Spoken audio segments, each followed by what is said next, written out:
এই বিশাল ফ্যাক্টরির ভেতরের বাতাস শুধু ঠান্ডাই নয়, এটি একেবারে জীবাণুমুক্ত, ফিল্টার করা এবং ভারী হয়ে আছে মেশিন অয়েলের গন্ধে। এখানে উচ্চ ভোল্টেজের বাতির নিচে নীরবতা মানে কেবল শব্দহীনতা নয়, এটি এমন এক নীরবতা যা ঝড়ের পূর্বাভাস দেয়। মাঝে মাঝে হাইড্রোলিক মেশিনের ধপধপ আওয়াজ আর শক্ত ধাতুর ওপর কার্বাইড কাটারের তীক্ষ্ণ শব্দই কেবল সেই নিস্তব্ধতা ভাঙে। এটি সাধারণ কোনো কারখানা নয়, এটি আধুনিক ইঞ্জিনিয়ারিংয়ের এক পবিত্র স্থান, যেখানে সাধারণ কাঁচা লোহা রূপান্তরিত হয় বিশ্বের অন্যতম ভয়ঙ্কর অস্ত্রে, যার নাম MK-19 অটোমেটিক গ্রেনেড লঞ্চার। বাইরের পৃথিবী বিশৃঙ্খল গতিতে চলে, কিন্তু এই দেওয়ালগুলোর ভেতরে সময়ের হিসাব হয় মাইক্রন আর মিলিসেকেন্ডে। MK-19 সাধারণ কোনো মেশিন নয়, এটি যুদ্ধের এক দানব, যা মিনিটে প্রায় 400 রাউন্ড 40 মিলিমিটার গ্রেনেড ছুটতে সক্ষম। এই অস্ত্রটি তৈরি করা হয় শত্রুর পুরো অবস্থান গুড়িয়ে দেওয়ার জন্য, কিন্তু এর জন্ম প্রক্রিয়াটি মোটেও ধ্বংসাত্মক নয়, বরং এটি রোবোটিক হাত আর দক্ষ কারিগরদের এক নিখুঁত ও সূক্ষ্ম সৃষ্টি। MK-19-এর আসল শক্তি বুঝতে হলে তোমাকে দেখতে হবে এর সৃষ্টির শুরুটা। কোনো বিস্ফোরণ দিয়ে নয়, এর গল্প শুরু হয় ঠান্ডা কালো ইস্পাতের একটি ব্লক থেকে। এটি সেই গল্প যেখানে আমেরিকার ইন্ডাস্ট্রি সাধারণ উপাদানকে এক জটিল যান্ত্রিক শিকারিতে পরিণত করে। এই যাত্রার শুরু হয় র মেটেরিয়াল সেকশনে। এখানে 4140 গ্রেডের অর্ডিন্যান্স স্টিলের বিশাল সব ব্লক সারিবদ্ধভাবে সাজানো থাকে। এগুলো সাধারণ কোনো ধাতু নয়, এগুলোকে রাসায়নিকভাবে এমন শক্তিশালী করা হয়েছে যাতে তা লাগাতার বিস্ফোরণের প্রচণ্ড চাপ সহ্য করতে পারে। একটি রোবোটিক ফোর্কলিফট একজন দক্ষ নৃত্যশিল্পীর মতো নিখুঁতভাবে একটি ব্লক তুলে নেয় এবং 5 অ্যাক্সিস CNC মেশিনের ওপর বসিয়ে দেয়। সেফটি ডোর বন্ধ হওয়ার সাথে সাথেই শুরু হয় আসল রূপান্তর। মেশিনের ভেতরে দুধের মতো সাদা কুলান্ট লিকুইড বন্যার মতো ভেসে যায়। ড্রিল বিটটি মিনিটে 20,000 বার ঘুরতে থাকে। যখন এটি ইস্পাত স্পর্শ করে, তখন এক আগ্রাসী কিন্তু স্থিতিশীল শব্দ তৈরি হয়। এই মেশিনটি শুধু ধাতু কাটে না, এটি যেন ভাস্কর্য তৈরি করে। ধীরে ধীরে সেই ব্লক থেকে MK-19-এর রিসিভার বা মূল কাঠামোর আকৃতি বেরিয়ে আসে। অপারেটররা চোখের পলক না ফেলে স্ক্রিনের দিকে তাকিয়ে থাকে। চুলের সমান ভুলেরও এখানে কোনো ক্ষমা নেই। এই ফ্যাক্টরিতে মোটামুটি বলে কোনো শব্দ নেই। রিসিভারটিকে হতে হবে একেবারে নিখুঁত। ঘন্টার পর ঘন্টা মেশিনিং করার পর সেই ভারী ইস্পাতের ব্লকটি একটি জটিল ও হালকা ফ্রেমে পরিণত হয়। এরপর এটিকে ধুয়ে লেজার দিয়ে মেপে প্রোডাকশন লাইনের পরবর্তী ধাপে পাঠানো হয়, যেখানে এটি তখনও তার জন্মের ঘর্ষণে উষ্ণ হয়ে আছে। যখন রিসিভার তৈরি হচ্ছে, তখন অন্য একটি লাইনে তৈরি হচ্ছে এই অস্ত্রের হৃৎপিণ্ড, ব্যারেল।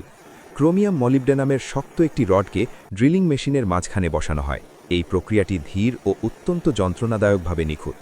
ড্রিলটি কঠিন ধাতুর বুক চিরে ভেতরে গর্ত তৈরি করে, কিন্তু শুধু একটি মসৃণ পাইপ দিয়ে নিখুঁত নিশানা সম্ভব নয়। তাই এরপর শুরু হয় রাইফেলিং প্রক্রিয়া, যেখানে ব্যারেলের ভেতরে প্যাঁচানো খাঁজ তৈরি করা হয়, যা গ্রেনেডটিকে ঘোরার গতি দেয় এবং 1500 মিটারের বেশি দূরত্বেও লক্ষ্যভেদ নিশ্চিত করে।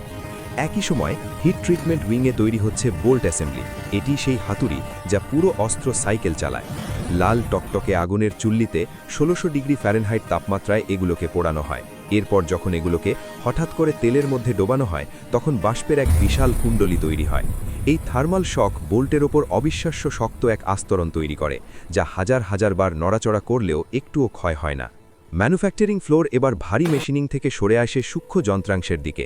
এটি ছোট ছোট স্প্রিং, পিন এবং লিভারের জগৎ।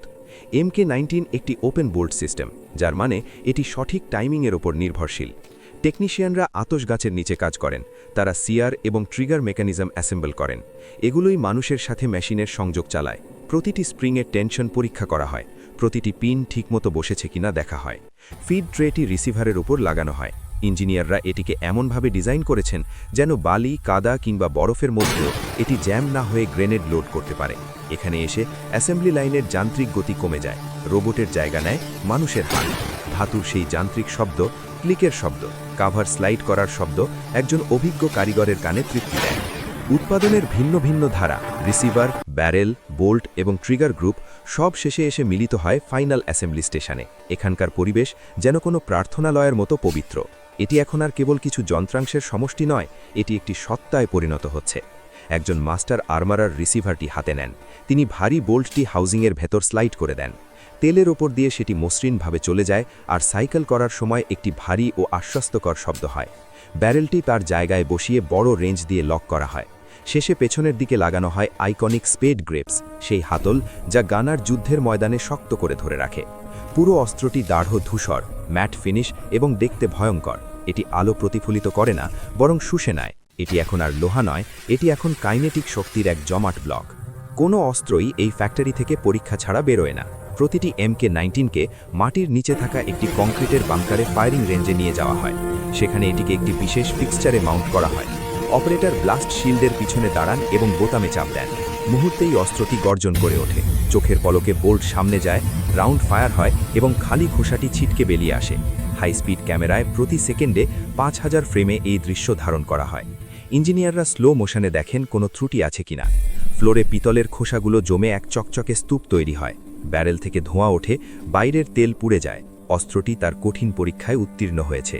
শিপিং বেতে আলো নিভে আসার সাথে সাথে তৈরি হয়ে যাওয়া MK-19গুলোকে কাঠের বাক্সে প্যাক করা হয়।